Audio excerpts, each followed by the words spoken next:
Charlie, commiserations, not the result we wanted. How do you assess the game tonight?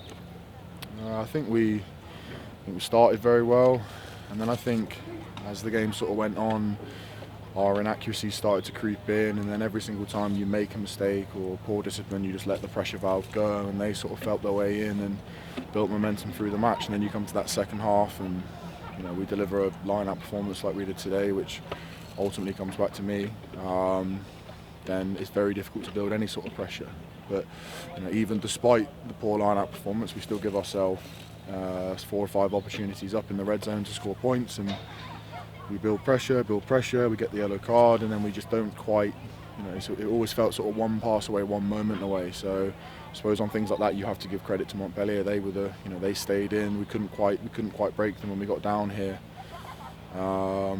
So yeah, like frustrating, because I felt that when we got our stuff right, it felt really good. It felt really good. And I said, even against a top side like them, with some of the internationals and some of the brilliant athletes that they have, I felt that we were able to impose our game on them. And then I guess this just highlights at this level when you start to slip and you don't get those things right, you let quality teams back in. Is that the main learning curve from this game? Is that inaccuracy doesn't always breed success? I think probably the big one for me is that it's always the little moments.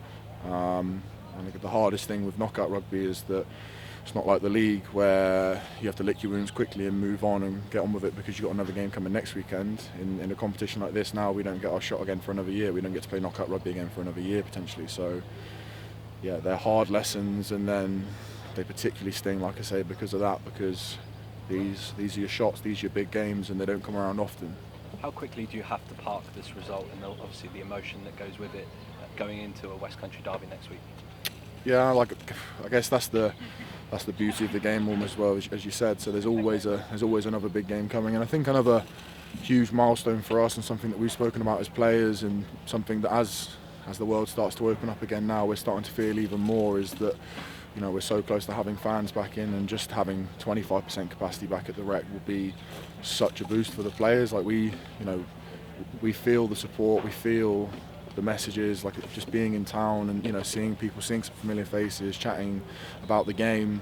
We feel that support, but we don't play this game to we play this game for the fans. We play this game to deliver to them. We want to be the heartbeat of the city. We want to be all of these things, and so to have that connection back and to actually see faces back in the crowd again will give the lads a massive boost.